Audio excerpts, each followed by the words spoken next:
heard to Sabbath stop keeping it. is not going to help you.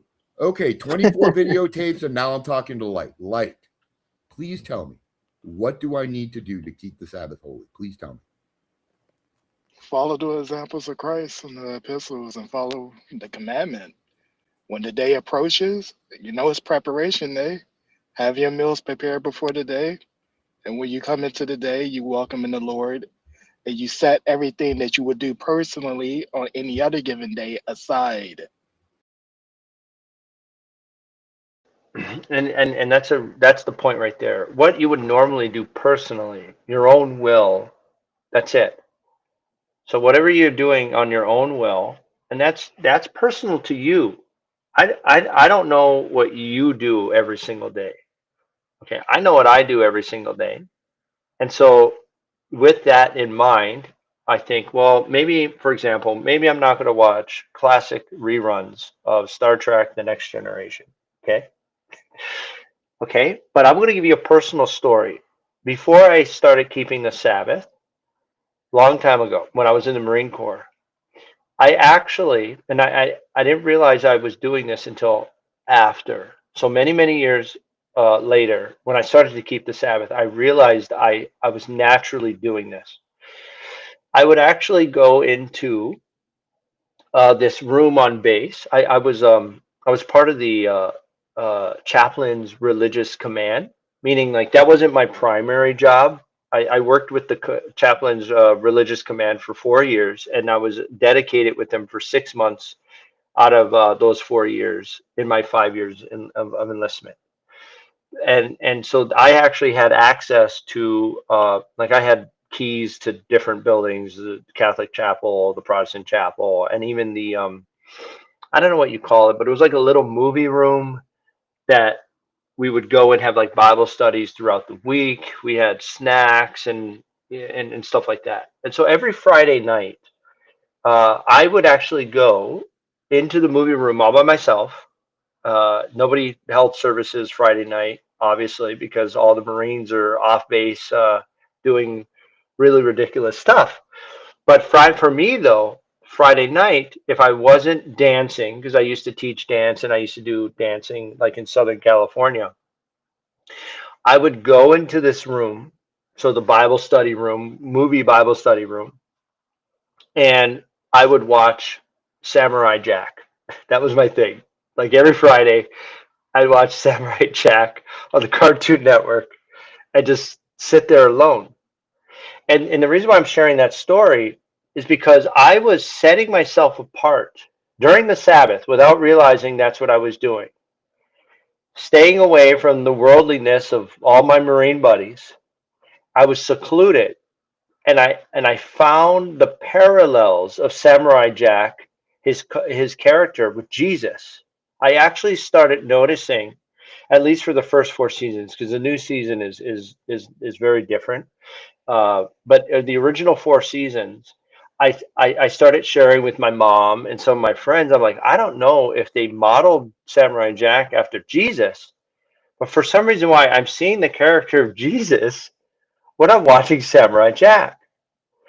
And the reason why I'm sharing that is because I wasn't trying to keep the Sabbath. I wasn't thinking about the Sabbath. But for some reason why, naturally, on Friday night, I secluded myself in the Bible study room that I personally had the key to because I was part of, the services. And I started watching something that brought me comfort that I wasn't doing throughout the week. It was for myself, yes, but it wasn't also for myself. Like if I was going to be like for myself, I'd be out there with my buddies and acting ridiculous. No, I separated myself, kept myself out of trouble, and then I found myself comparing Samurai Jack to Jesus on the Sabbath. So there's like that. There was this natural draw for me to keep the Sabbath to separate myself. Now that was back in 2001. So they were talking 24, 25 years ago that I was naturally doing that before I was keeping the Sabbath. I only started keeping the Sabbath 5 years ago. Almost, yeah, it's going to be 5 years ago next year. And and now that I'm older and I know more and blah blah blah, my Sabbath understanding is far more mature. and I know what I'm convicted on. And that's what I think Christians don't understand.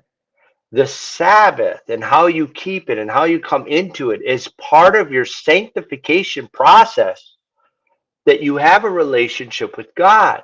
Whereas the Catholic Church, and you hear this argument from the Catholic, what is it that I must do? What are the things? Check, check, check, check. You hear the works-based mentality of the Catholic, and then you hear the spirit-led answer from the Seventh-day Adventists. Look, man, whatever you're personally doing during the week, set that aside. That's between you and God, and that day is for you and Him to cultivate a relationship with. And so it's weird to hear Gentile Christians, if you will, who are supposed to be spirit-led, ask for the religious requirements, legalism requirements of how do you keep a Sabbath, while the Seventh-day Adventists are accused of being legalists, and you can literally hear them not being legalists. Guys, whatever your personal stuff you do during the week, put us aside. They're literally not being legalist about it. So that means there's a personal relationship and trust between you and God, that you're going to listen to God guide you and convict you, whether it's going to be immediate stopping of certain things or gradual stopping of other things. That time with God to be cultivated is between you and God alone. And the great irony about this, and I did pull up 2186, is the Catholic keeps asking, what are the requirements for keeping the Sabbath? Well, here, I did pull it up. Catechism 2186 is the most perfect description of how to keep the Sabbath, but it's on Sunday for them. It says, those Christians who have leisure, should be mindful of the brethren who have the same needs. So everybody has the same needs to leisure and the same rights. So everybody has the same rights to leisure. They're calling it leisure, but it's Sabbath, right? That's what leisure is. Your time off from your labor. Yet they cannot rest from work because of poverty and misery. See, this poverty and misery thing is not something made up by the Catholics. This is literally what Jesus was addressing. This is specifically what Jesus was addressing. That people were in poverty and misery, so they cannot come into the Sabbath physically, because that's what it was about. It's not just a spiritual Sabbath, but there's a physical component to it. It says Sunday is traditionally consecrated by Christian piety to good works and humble service. I'll get to the rest in a second, but I want to stop there. Sunday is traditionally consecrated by Christian piety. The reason why that matters is because the Sabbath is consecrated by God. That's the contention here. The Catholic Church, and it fully admits this, Sunday is traditionally consecrated by Christian piety. Great. I don't care what Christian piety consecrates. I only care about what God consecrates, because only God determines what is holy. And that's the contention here.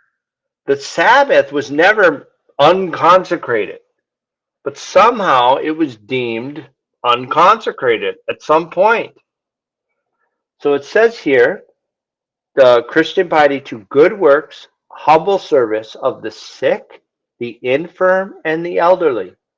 Christians will also sanctify Sunday. So see, now it's saying here that Christians will sanctify Sunday, meaning set apart Sunday. But see, that's the problem. That's not what God tells us. God says to keep the Sabbath, to keep it holy, not to sanctify Sabbath. No, to keep it holy. Here in the Catholic version, they flip that. Christians will also make Sunday holy, meaning it says here, also sanctifies Sunday, set apart. by devoting time and caring to their families and relatives, often difficult to do on other days of the week. Sunday is now here's the key. This is actually the key phrase that you hear the two other Seventh-day Adventists say right here. Sunday is a time for reflection, silence, cultivation of mind, and meditation, which furthers the growth of the Christian interior life. That's what you do on the Sabbath. Anything that helps you do those things. So it would be Sabbath is a time for reflection. Sabbath is a time for silence. Sabbath is a time for cultivation of the mind and meditation, which furthers the growth of Christian interior life, not worldly interior life, not fleshly life. No, Christian interior life, your relationship with God to grow. That's coming straight from the Catholic Catechism, but you do it on Sunday. And that's really the issue here, because now we're going to hear Protestants try to become legalists to determine what they're supposed to do to keep the Sabbath. And it's like, guys, aren't you supposed to listen to the voice of God and work with him on the things that you're convicted by? Why are you asking a Seventh-day Adventist to tell you how to keep the Sabbath?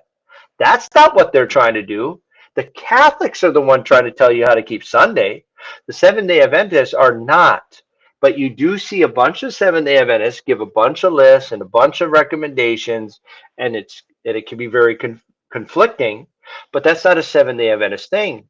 That's all Sabbath keeping denominations, all of them, whether it's Hebrew roots or Hebrew Israelites or Messianic Jewish or Seventh-day Baptists. They all have their own human traditions. As long as the human traditions don't conflict with God's expectations, then you're good to go. You put Is all your there focus into you put all your is focus and there attention to God.